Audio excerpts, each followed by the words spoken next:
আসসালামু আলাইকুম। আজকে আমি কথা বলবো যৌন উত্তেজক কিছু মেডিসিন নিয়ে। তো মানুষ বোঝে না, নার্ভাসনেসের কারণে অনেকে অনেক অ্যাংজাইটি ডিপ্রেশনে ভোগে যে হ্যাঁ আমি যৌন উত্তেজক মেডিসিন খেয়ে নেব কি না, তার পারফরমেন্স কেমন, ভালো কি বা মন্দ সেটা সে নিজেও জানে না, সে কনফিউশন থাকে যে আদৌ আমি কি পারবো কি পারবো না, হ্যাঁ, সেক্সুয়াল ইন্টারকোর্স করতে আমার টাইমিংটা কি ভালো হবে কি হবে না। তো এই জন্য বন্ধু বান্ধবের সাথে পরামর্শ করে যেভাবে হোক একটা লোকাল ফার্মেসিতে গিয়ে যেভাবে হোক তারা মেডিসিনগুলো নিয়ে নিচ্ছে।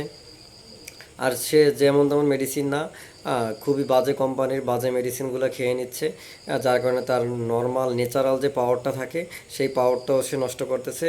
এবং পাশাপাশি ওই মেডিসিনগুলো খাওয়ার কারণে তার কোলেস্টেরল লেভেল বেড়ে যাচ্ছে, হ্যাঁ, তার অ্যাংজাইটি ডিপ্রেশনে ভুগতেছে।